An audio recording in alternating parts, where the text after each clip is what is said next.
যে আশরাফুদ্দিন নিজাম সাহেব আজকে রামগুলিতে এবং কমলনগরে আমাদের সারা বাংলাদেশে উনি আজকে কমলনগর রামগুতির যে সম্মান আমাদেরকে সারা বাংলাদেশে পরিচিত করেছেন। আমাদের রামগুতির কৃতি সন্তান রামগুতি থেকে সদ্য নির্বাচিত মাননীয় সংসদ সদস্য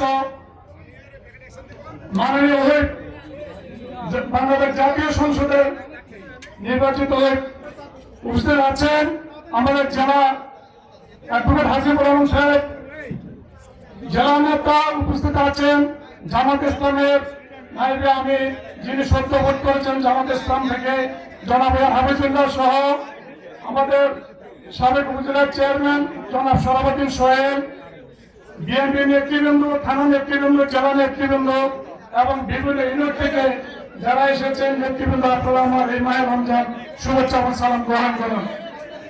আজকে টাইম স্লট আমি গতকাল ঢাকা থেকে এসেছি, ইফতারটা পেয়েছি, পেয়ে আমি আনন্দিত হয়ে হচ্ছি।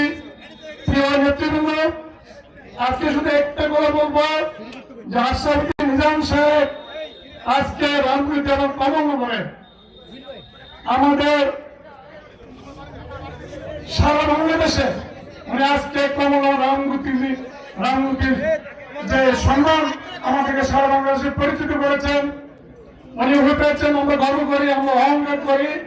ওনার নেতৃত্ব, সুদূর প্রসারী নেতৃত্ব, তাকে আমরা ধন্যবাদ জানাচ্ছি, কংগ্রেচুলেশন জানাচ্ছি।